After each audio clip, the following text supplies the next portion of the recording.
Well, hello and welcome to Holden Safari's Fireside Chat. And today I have with me our partners in Kenya, Manyago Safaris, with its partners and directors and owners, Chairman Annabella and Managing Director Peter. Yes, wave so that the folks can see you guys. Yeah, wonderful. Well, it's wonderful to have you both with us, and thank you for making the time. So while we call it a fireside chat, of course, I'm sitting here in nearly 100 degrees California, while you're sitting on the other side of the equator in Kenya, in Nairobi, where you've got your jackets on, freezing. So yes, that's what travel is all about. It opens up new horizons. But it's wonderful to have you both here. And it's, as I say, Fireside Chat, Holden Safari's Fireside Chat with me, Jim Holden, or Safari Jim, as I post myself on social media. So today we're recording this, but we're going to play it to our travel advisors. We have a great following of travel advisors. And we thought today on our Fireside Chat, it would be interesting and enjoyable for them to meet you both and learn something about your backgrounds and what you do to make their clients have a scintillating and fascinating safari. So let's start with you, Annabella, as chairman. So I know you and I, of course, worked together. Well, the three of us worked together for many years with Abercrombie & Kent. We all had senior positions with Abercrombie & Kent. And since then, we've gone on to found our own businesses. So we go back many, many years. And I know, Annabella, you were born in Kenya, but you roamed around the world. So give us just a little insight into your family background, because you're Italian of origin, but here you are living in Kenya, Nairobi. That's right. My grandparents, who were basically Italian of origin, although my grandmother was born in the United States, so there's a bit of America there. And my grandmother went to Italy on holiday and met my grandfather, who was just about to embark on a trip to Africa. So she went with him, got married in a few weeks and jumped on the ship with him and came down to Africa. That was in the early 1920s. When my mother and her sister and everybody was born here. And my father came at a very early age. And then the Second World War broke out and they all sort of dispersed as the enemy of the British. And then they came back, they got married, and I was born here, grew up here, and I'm very, very much a Kenyan more than anything. And I traveled around the world quite extensively as a student and then even later. And then I came back to Kenya to stay because this is home. And I started in the travel industry as a tour leader, as many do. And then I started to climb up and go from here and there. Ended up in A&K as one of the directors of one of the companies. Met Jim there. Peter joined me. And then we bought A&K Travel from Abercrombie & Kent, one small division, and started off Manyago Safari. So that's how the Manyagos got started, and that was in the late 1990s. So that's wonderful. How far back we go. No, wonderful. So what generation would you call yourself? Are you third generation Kenyan? No, second. Second generation. Because I also remember you telling me you have a relative from the USA, don't you, in your family tree? That's my grandmother. Your grandmother, right. So I don't think many Americans appreciate this, that there are a lot of connections and similarities between some of the historical background to Africa and in America. Yes. In fact, I'm reminded of the tale that back in the day, we both know a very good operator in Kenya who claims to be the oldest safari operator, you know, with tents and so on in the bush, taking clients into the bush. And it was started by his grandfather, who was an American. He came from America to set it up as photographic safaris. So very nice. So to you, Peter. And by the way, for travel advisors listening in, Buona, Peter, just explain why I address you as Buona Peter before you start, and then go on to tell us again a little bit of your background, because you're not actually born in Kenya, you're born in Tanzania, I believe. Absolutely. Okay, Buona, the name or the word Buona is derived from Swahili. It's an Arabic word. It just means Mr., or is a nice way of addressing someone with a bit of respect. Very nice, thank you. So now tell us a little bit about your background and your life starting in Tanzania. Yeah, I come from the biggest ethnic group in Kenya. They occupy the central area of Kenya. I am Kikuyu. My parents or my grandparents, and actually, Jim, I don't know whether I mentioned to you that my grandfather was a cook he used to cook for some colonial families during those early days. So my parents were born in Central, but of course, at some point, they had to move to Tanzania in search of business opportunities. And so they set up some small business in Dodoma. And this is where I was born. I am a Kenyan, although I was born in Tanzania. Peter, if I can just interrupt, Dodoma is sort of central Tanzania. It is in central Tanzania, yes. Yeah, yeah. And right now, it is the government, capital. That's where the government operates from. So after many years of, trading there as small traders, my sister, who is older than me, and myself were born there. But then come early 70, I think it was about 1971, Tanzania decided to privatize everything. And so everything had to revert to the government. And that's how my parents, together with many Kenyans, had to leave, because everything was actually taken back by the government. So instead of going back to our ancestral land, that is Central Province, my parents decided to settle in Loitoktok, on the slopes of Mount Kilimanjaro. That area was then and still is predominantly occupied by Maasais. And so that's where we settled. And I grew there. I went to school, both my primary, elementary, secondary. And of course, after that, I came to Nairobi for my university education. And after my education, I lived with one of my paternal uncles who used to be in the tourism industry. He was the director of the Ministry of Tourism. And although I had not planned to join or to work in the tourism industry, I ended up, working in this wonderful industry, because he got my first job in a small tour firm. And after honing my skills, I found myself, a job at Abercrombie & Kent, where, of course, I joined Annabella. And of course, Jim, you remember you are the big boss. Of course, after the transition, where Annabella bought out A&K Travel, we all decided to stick with Annabella. And that's where we are. We have come a long way to build this wonderful brand and to form this association with you, Jim. And it has been wonderful, and we love what we do. Well, thank you, Peter. And I can return the compliment. It's been a great journey that the three of us have been on. All those years ago, Annabella was reminding us back in the 90s. And of course, what it's all about really for our travel advisors and their clients is, of course, deep experience.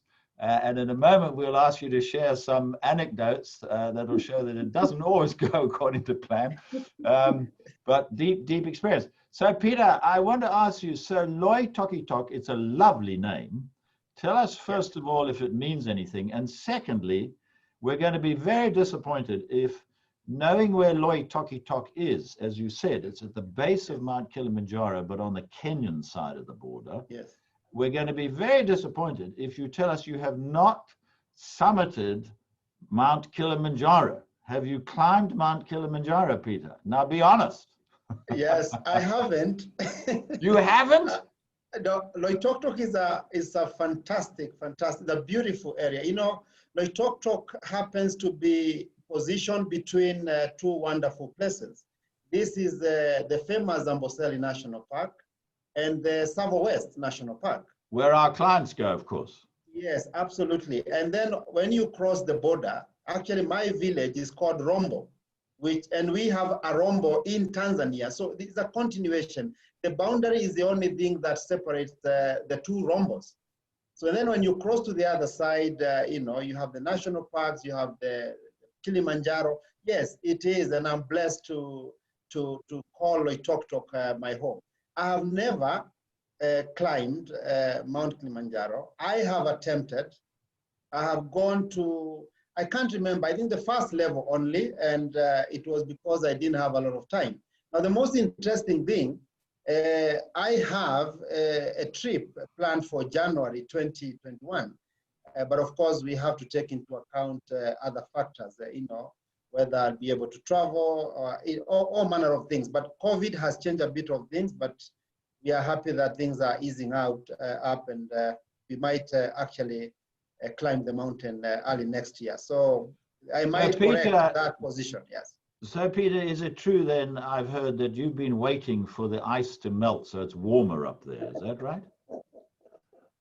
Come again, sorry? I say you've been waiting for the glacier and the ice to melt with global warming, is that right, until you climb the mountain because it's too cold for you? No.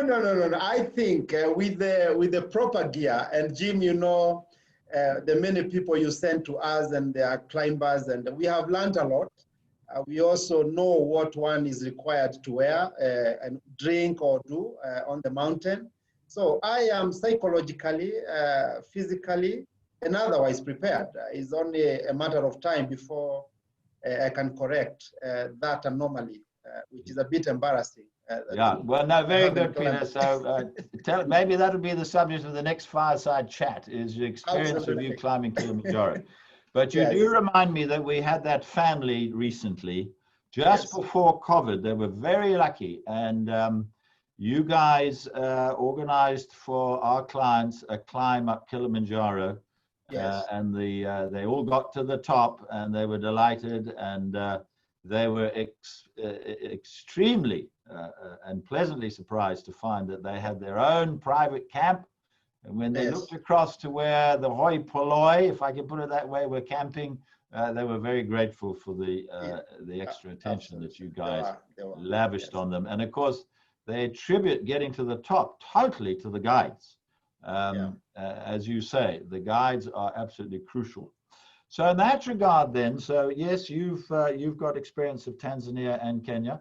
And so back to you, Annabella, Manyago Safaris, your company, you oversee for us safaris we send to Tanzania, Uganda, and what you and I know is East Africa. So you include Uganda and Rwanda. Tell us a little bit about that, how you oversee safaris going into those countries, and how you and Peter regularly travel around to update yourselves. Because, Annabella, I'm also reminded in your biography, you have a background in hotels. So all of this COVID stuff that people are so concerned about, you're particularly well positioned with your hotel experience to make sure that safari lodges are actually adhering to the new protocols.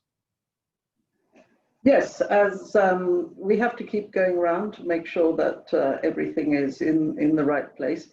Right now, to see that the COVID protocols are all taken care of.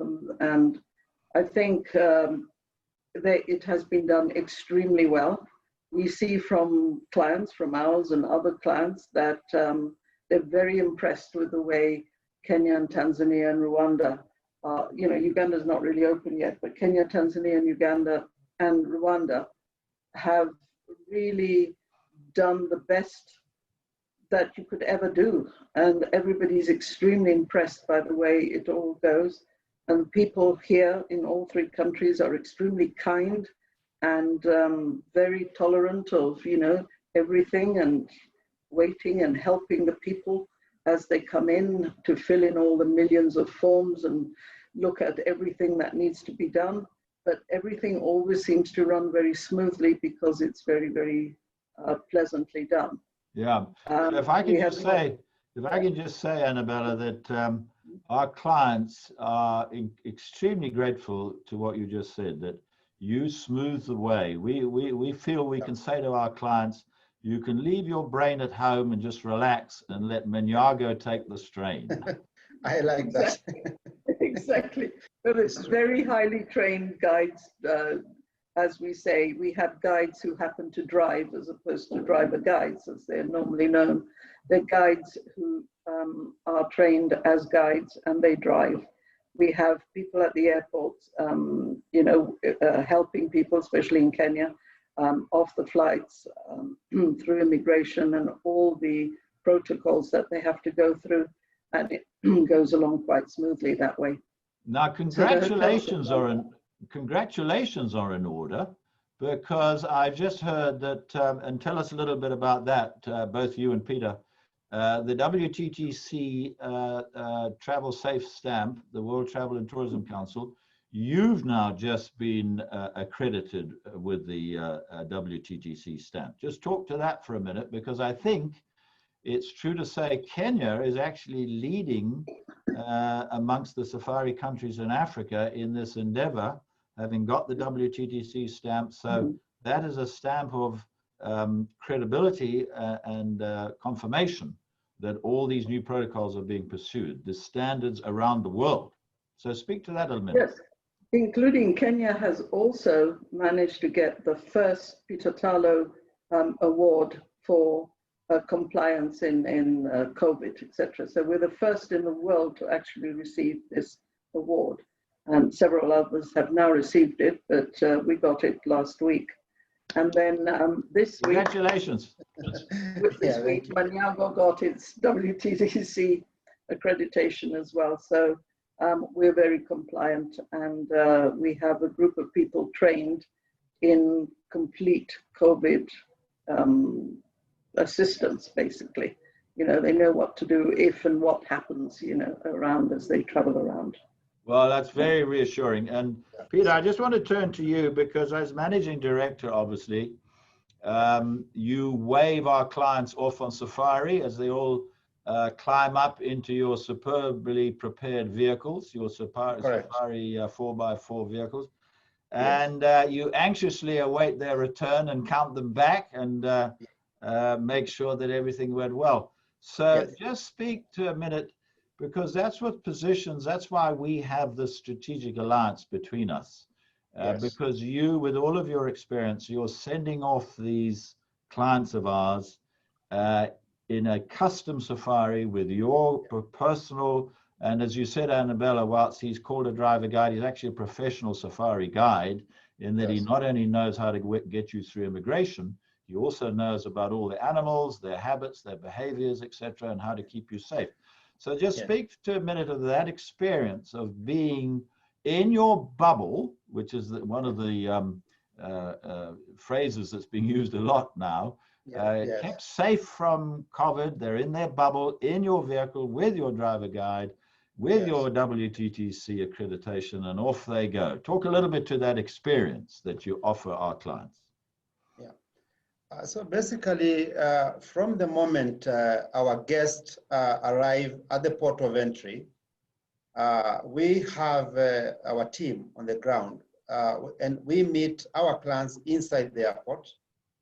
We assist them, we facilitate them as much as we can. We are not going to change that.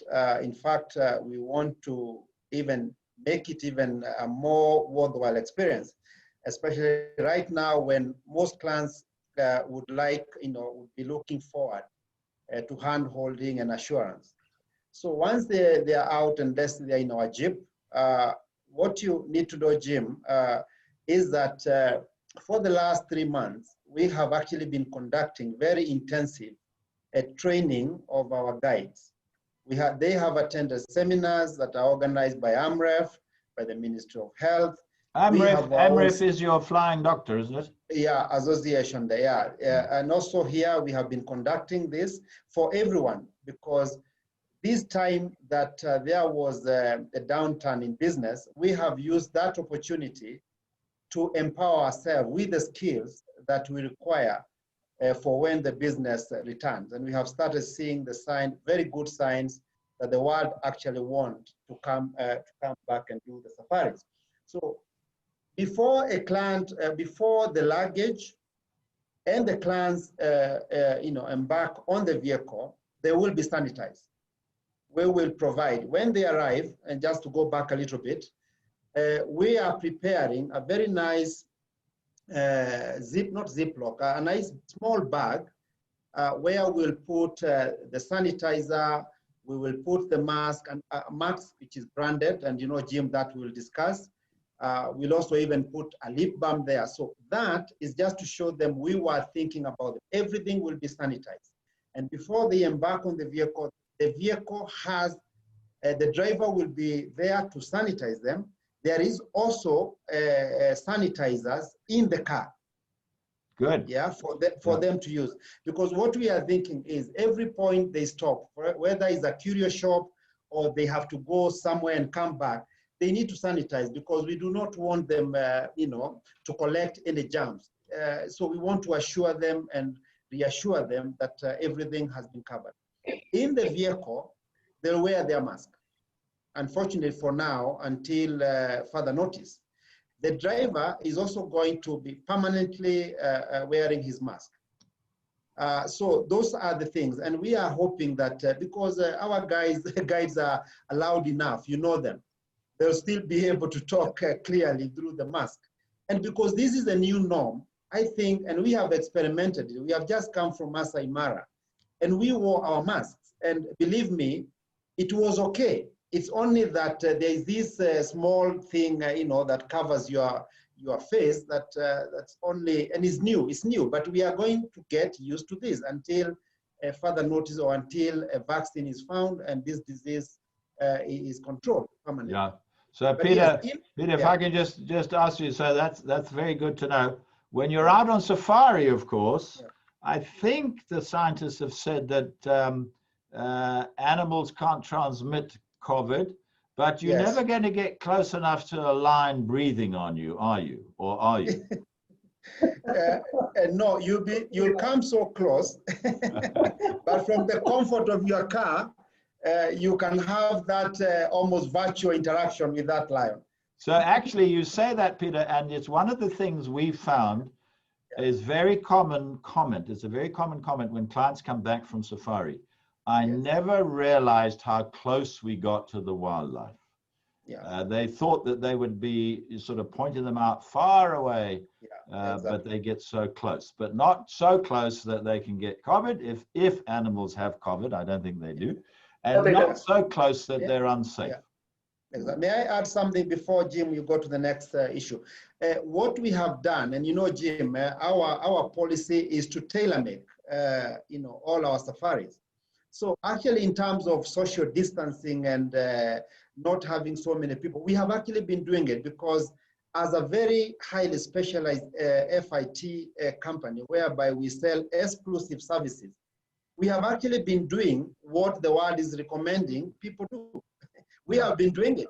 We do not, congest people in one place. The places we sell, that small camp or that medium-sized lodge, I mean, all that is going to help a lot because, most of the things that, are being recommended to handle this COVID virus are already in place for us because we have been doing them for many years. So that is a very important thing. Yeah, and I was just going to add, Peter, that of course, one of the reasons that we have this very close and strong strategic alliance is our shared history. And so one of your skills as a destination management company, because of course you offer your services to other operators, is that whenever you service a Holden safari, it is exclusive to Holden Safaris. In other words, it's customized and tailored, as you've just said, to the needs of what Holden Safaris is promoting to its clients. And a lot of that is to do with special, unique, one-off experiences, if I can use the term, behind the scenes. So this is meeting with famous and well-informed people such as Richard Leakey in the day, part of the famous Leakey family. And I think, not to get ahead of ourselves when we wrap up, I think you're working on bringing some guests to our fireside chats. So those sort of folks, meeting with those people, etc. So that's very special. I'm just looking to our time, and we need to wrap this up so that we don't take up too much of your time and our travel advisors. So let me come back to you, Annabella, and ask you if during your long experience of being in this business, what is the most bizarre or oddest request you ever had from a client as to what they wanted to do or experience? And were you able to deliver it? Well, it is amazing what clients will ask for, but one of the most amazing, the funniest really, it turned out funny eventually. We had a film crew, and while we were in Shaba in northern Kenya, they decided that they wanted the actors to be near some elephants, because there was this lovely big herd of elephants sort of in the background. So they said, well, can we go to the elephants and make this more exciting? And I said, well, how exciting do you want it? Do you want the elephants to throw these people around and stomp on them? Or how do you want this to work? So the director was actually not amused, and he said, no, I must have that. And I said, well, no, I'm afraid not. They are wild animals, and they will stomp and probably kill them. And I don't think we should be doing this. Well, eventually we stopped that, but he was still on about it for a while, or through dinner and everything. And I thought, well, this is it. You know, he's going to throw the bucket in and tell me to go to hell, and he didn't want me anymore. And so the next day, as we sort of took off to go and look at a site, we came round a corner and there was a baby elephant. And he got such a shock that he started to scream and shout. So Mummy and all the aunties came after us. Oh, dear.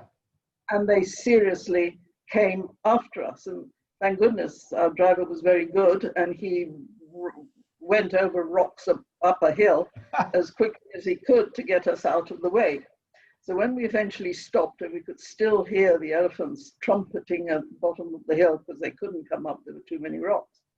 There was this dead silence in the car for a while, and then the director just said, I understand. And that was the end of that subject. So he didn't say what he might have said, Annabella, was, can we do that again? I didn't film it. We didn't get it on film. What a wonderful story. Well, again, it just illustrates what you do at Manyaga Safaris, that you can cater these custom safaris, as you say, Peter. That's your skill. These are not canned safaris to the mass market where they're priced to just do the same thing over and over again. Each one is carefully choreographed, even to the point of stampeding elephants, but just keeping you safe. So lovely story. Thank you, Annabella. So to you, Bwana Peter, you must have some intriguing stories with regard to requests, bizarre requests. I think not even a request. It's some of the things that we get to hear from clients. We hear a lot of things, as Annabella is saying, but I remember one time I was handling a file. It wasn't a question of asking, it wasn't a question of asking what to do, but us to do for them. It was basically asking, when you tell people that you are going to sleep in a tented camp, your safari is purely in tented camp, the accommodation. These clients did not have a clue what a tented camp meant. So when we came now to the details on what to bring, and we went, they started asking me whether they needed to bring the shovels to dig their toilets, to dig their toilets, whether they could bring dry food. It was just the lack of understanding that the experiences that we offer in tented accommodation is so advanced, is so luxurious that you'll get everything catered for. So they were asking, shall we bring, what sort of shovels should we buy? what sort of dry food and drinks should we bring? So, but of course, it ended up being, and I can understand, being a company that is known for tailor making these things. They were not very wrong, but anyway, we ended up, reassuring them that all was taken care of, and they were going to have their 3 square meals and more. So, but there are many. In our next chat, I remember more because it has been right. very exciting. Yeah. So they realized they didn't have to bring their own toilet rolls. Yes. All those. They formed the part of the conversation. Right. Toilet rolls. Are we going to get showers and all that?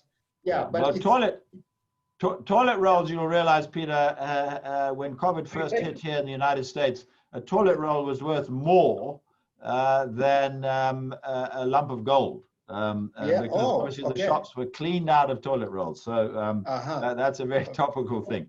Well, listen, thank you both. What's that? People have enough toilet rolls for various generations now. Oh, absolutely. Yes. No, they're all stacked all over the place, which of course, when they found they didn't need it. But thank you both very much. And ending on that note just illustrates again and emphasizes what you guys do for us so well, which is catering exclusively to each safari.